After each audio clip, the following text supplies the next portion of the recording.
Worldpool Handicap and Often Racing, and a lovely break as well. Brazen Bolt being chivied along over on the far side, then Copper Knights away to a good start. So too on the far side, Spring is Sprung. Bergerac down the centre in the blue headgear with Jordan Electric's green cap. The group on the near side, Mon Sleeve disputing the running there with Tattersalls in the purple cap there. And then right behind them comes Curious Rover, Azure Angel in touch with Squealer, Vintage Clarets in the near side group as well. T-Spirit driven along. Roman Dragon, pale blue jacket, is got a little bit to do alongside Marty Hopkirk. So too is Air Force One and Kendall Roy Trefour travelling well behind the far side group as they race down towards the final quarter mile. Mon Sleeve on the near side. The man over on the far side with every chance. Azure Angel between horses. Trefour has been unleashed over on the far side. The man, though, is just ahead as they race inside the final furlong from Trefour. On the near side, Vintage Clarets is running on with Air Force One. The man and Trefour are going to battle this out, though, as they come towards the line. Trefour just from the man. I just had to ride my horse because I felt like they went hard, and he actually didn't really come good for me until I hit the 2 furlong marker, and all of a sudden I appeared on the bum of the favourite, the man of David Egan and Richard Spencer's, and it was perfect really because I knew that was the horse I wanted to follow, and I didn't end up following him until 2 out. So I just didn't want to hit the front too soon, but he's an improving horse and he's thriving at the moment.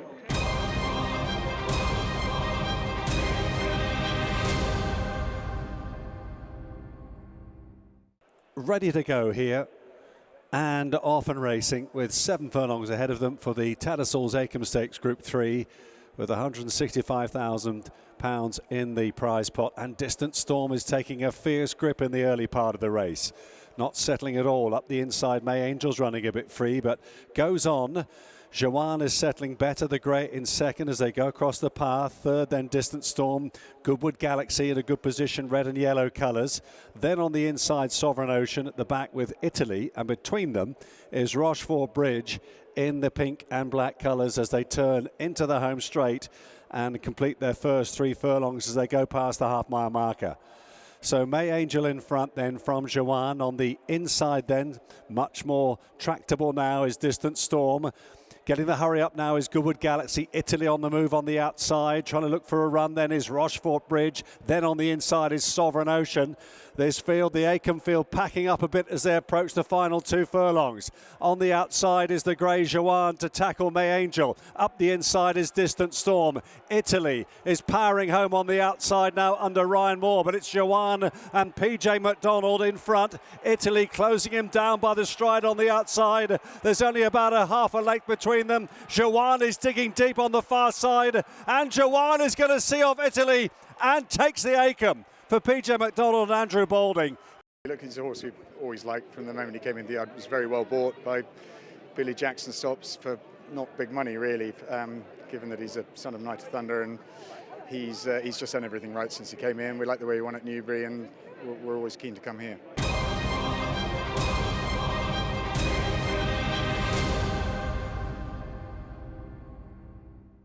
In the stalls, he's settled again now, and they're back the gates, and they're racing for the Sky Bet Great Voltiguer Group 2 over 1.5 miles and thrice in the pink jacket away to a flyer. Lambourne got a good beginning as well in the dark blue colours. Races about 1.5 lengths down in second. Karmas is just shading So Stay True for 3rd place. And then behind them, Pride of Arras in the pale blue. The white face then of Mount Kilimanjaro held up and waited with last is Arabian Force in the hands of Tom Marquand. And there's about 6 lengths covering the field as they move down past the 9 furlong marker on the far side of the Knavesmire. So Dylan Brown McMonagle in front here on Thrice, with the Dual Derby winner Lambourne racing close up behind him in 2nd place, only about 1 length behind as they go past the mile start. Then on the inside is the unbeaten Karmas in the hands of Colin Keane. Wider out then is Stay True and Wayne Lorden travelling nicely. Pride of Arras, the Dante winner, races in 5th place. Then the 2 white faces of Mount Kilimanjaro and Arabian Force almost sharing last place as they move across the far side of the racecourse towards the 6 furlong marker, halfway in the Group 2 Sky Bet Great Voltiguer. So Thrice the leader as they move down the top of the track then. Lambourne in the perfect place to pounce as he defends his unbeaten record at 1.5 miles. The Dual Derby winner just shaken up a little bit there on that bend. Back in third then is Karmas. Stay True on the outside, travelling nicely with Pride of Arras behind him. And then come out Kilimanjaro and Arabian Force still looking on as they move down the home straight past the 4 marker down to the final 3.5 furlongs. And Thrice in front here. Lambourne now being asked to pick up this pace setter and begins to draw alongside him. Stay True travelling well on the outside though, is going after the Dual Derby winner. Then Pride of Arras, who's running a better race today with Karmas. Mount Kilimanjaro in a pocket on the inside. Arabian Force is outpaced. They're racing down towards the final 2 furlongs here, and inside that point it's Stay True, Lambourne and Pride of Arras on the outside. He's back at York here and he's taken up the running inside the final furlong. Pride of Arras, the Dante winner, who's gone missing on his last 2 starts, is going to win the Sky Bet Great Voltiguer. Pride of Arras has won it. Look, it's great. We have him back on track, and he showed that the Dante wasn't a fluke, and Damas has backed it up last week in Deauville, so I don't think the Dante form was as bad as people were making it out to be, possibly. And yeah, we just see, look, he goes on quick ground. I think he's better on quicker ground than slower ground, so whether we venture abroad or not, I'm not sure, but I'd definitely be open-minded to it. Flat tracks out abroad and round the bend. Perfect.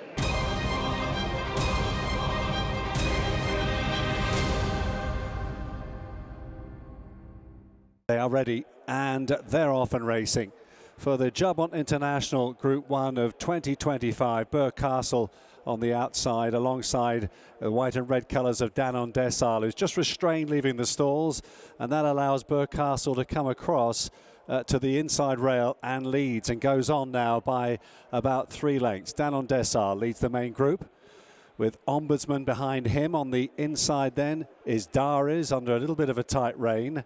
Just behind him, Delacroix has settled beautifully into this, and alongside him is the filly, See the Fire. And Burghcastle has opened up a lead of about 10 lengths then as they pass the 7 furlong marker over on the far side. We've seen this before. The main group, Danon Dessal, is in front, under restraint still, under a tight rein there from jockey Keita Tosaki. Ombudsman is on his outside, See the Fire next, and they've completely ignored the pacemaker here, Burghcastle, who's going to be running down the side of the course a good 20 lengths clear as they begin to approach, or he begins to approach the home straight. The other 5 runners, only separated by about 3 lengths, are 20 lengths behind him, and Burghcastle turns into the home straight of the Juddmonte International with a very, very long lead. He's gone past the 4 marker, and he must still be 25 lengths clear in the hands of Rab Havlin. What the others up to at the moment, they need to get to work, because Ombudsman has not made a move just yet. Burghcastle still in front. His lead is beginning to get chipped away now, though, as he comes down inside the final 2 furlongs here. Danon Dessal is now working to close with Ombudsman. Dar is on the rail, and then comes Delacroix, who's asked a few questions. On the outside is See the Fire. Still Burghcastle. Can he pull off an incredible upset? He's in front, but Ombudsman is now beginning to chip into that lead and quickens past him in tremendous style. This is Ombudsman's Juddmonte, and he storms home to win highly impressively and wins by 4 lengths. Delacroix in second. Burghcastle head on for third. See the Fire, Danon Dessal and Daris. Luckily, when the racing started they started too late after 2.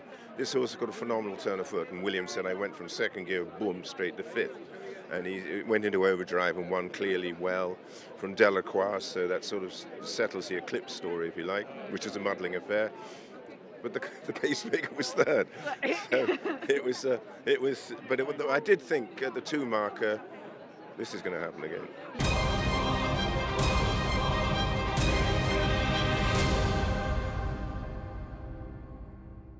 Ready to go and off and racing.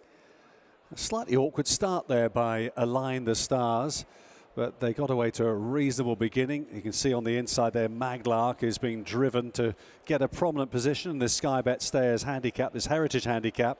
As they pass the judge, Maglark will take them past us with closely attended by Almuhit on the outside in the blue and yellow colours.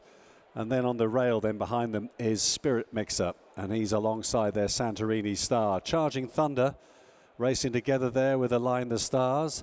Almost 2 by 2 the first half dozen or so as they move away from us. And then as they head down towards the far side of the racecourse, at this stage Fireblade is right in the middle of the field there together with Terrorize in the orange colours, and right behind them is Artistic Stars red cap. Wise Eagle is next in the red, Artisan Dancer towards the back together with Dancing in Paris, the other yellow colours, and Alphonse Legrand is the one that's in last place, held up as it tends to be in his races, and he's probably about 15 lengths behind the pace setter, who is Almuhit, who's taken over going down that back straight then as they move down the far side of the Knavesmire. Maglark is sitting a clear second though. He's about 4 lengths in hand of Spirit Mixer together with Santorini Star, the blue and white seams. Charging Thunder is next with Align the Stars.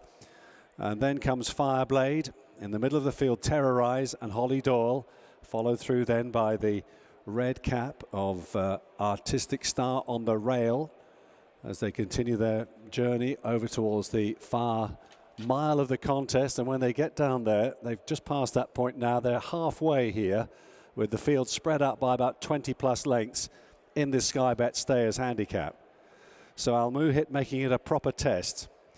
And he's a pretty game front runner to boot too. He's leading by 3 lengths then. Maglark racing in second, who in turn is about 6 or 7 clear of Spirit Mixer in third. Charging Thunder on the inside, Santorini Star, then Fireblade and Terrorize.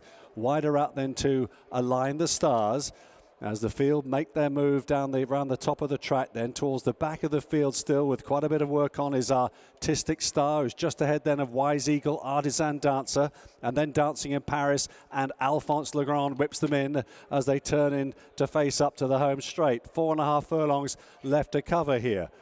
Almuhit is taking no prisoners at all here. Wayne Lawden is asking him to press on again. Maglark, though, and PJ McDonald is the one that's stalking him down to about 2 lengths. That lead now with Almuhit. Make that a length. Back in third place then is Spirit Mixer. Santorini Star, blue and white colours, is trying. So too is Align the Stars in the yellow jacket. Fireblade is under a drive on the inside. Charging Thunder the same. Artisan Dancer is trying to get on terms behind them in the hands of Andrew Mullen, the beige jacket. Almuhit is so game as he comes down inside the final furlong and a half. Maglark and Santorini Star are trying hard with Artisan Dancer 4 deep on the track. Wider out, Alphonse Legrand is leaving it very late as they race inside the final 100 yards. It's Santorini Star and Tom Marquand who come home to win laughing in the end.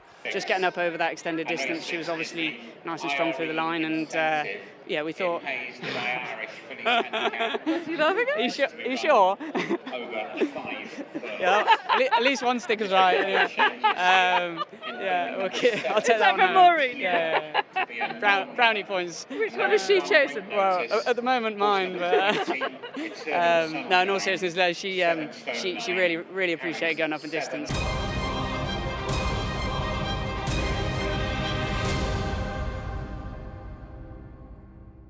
Of pace, ready and off and racing. And once again, Galaxy Zoo was a little bit slow to stride for this IRE incentive. It paced her by Irish Filly's Heritage Handicap. Ruby's Profit away to a flyer. On the near side, Eclairage showing very good pace. Down the middle is Luna in a niche in the green cap. Over on the far side is Forager. Over the blues, handy as well. Sarah May, Fluorescence and Nova May in that leading group at the front. Woohoo is not too far behind them either. Star of Maymas covered up behind these alongside Galaxy Zoo. Over on the far side, trying to come with a run there. Saratoga Special in the red colours. Fluorescence is behind these leaders. Needs a bit of luck. But on the near side, it's Eclairage, the leader, who comes up towards the final furlong and has really opened up here and leads by a couple of lengths. Over on the far side, Luna in a niche. So too Saratoga Special. Eternal Sunshine between them is running on, and Star of Maymas on the outside. Eternal Sunshine down the centre. Together there as they come towards the line with Luna in a niche. That is tight. Congratulations. Did you think she'd got there? No, I hadn't a clue. She went out of the picture and I was watching the TV and I said, well, at least Jabra won't see her running bad. And then she came, oh, she was great.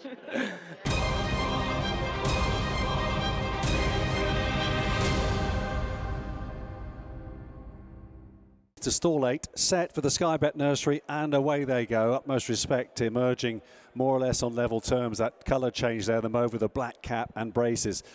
Temple of Athena quickly away though, the white colours on the far side. Also going with them as well is Blue Orbit, quite keen on the right there, the green and yellow. Down the centre, that's Mo of Cairo, chairman 4 times red cap right up there as well. Allrad in the maroon and blue right behind these. Govins Go is next. On the near side, that's Ruby's Angel in the orange with River Spey right there as well. Old is Gold, First Legion, the green colours. Veiled Truth in that cluster as well. Towards the back, Shaman Champion, Ekel Fecken. Outpaced at this stage is Believe in Me Now in the yellow jacket. Over on the far side, Ali G is trying to launch a challenge, but already past the halfway point here. Well past it in the Sky Bet Nursery.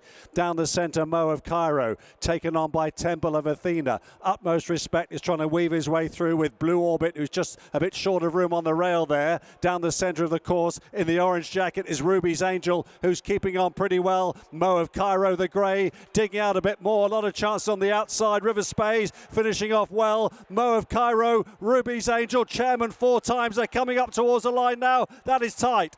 Stall 22 she has managed to win, and what a way to lose her maiden tag. Here you go, Ruby's Angel here winning at York, at the Knavesmire, from that stall, and you were a non-believer from that stall, weren't you? A massive non-believer, yeah. I went through the card with Matt Chapman in a box beforehand and gave her no chance. So for all I did tip Pride of Arras. But Okay, well done. but I just, from that draw, the draw bias at York has got so tricky. But I just said to Safi, look, if she jumps, just keep trying to go left-handed, left-handed, left-handed. And she probably ended up hitting the line from about stall 4, in fairness. There was nowhere near stall 22. So she's given an absolutely beautiful ride.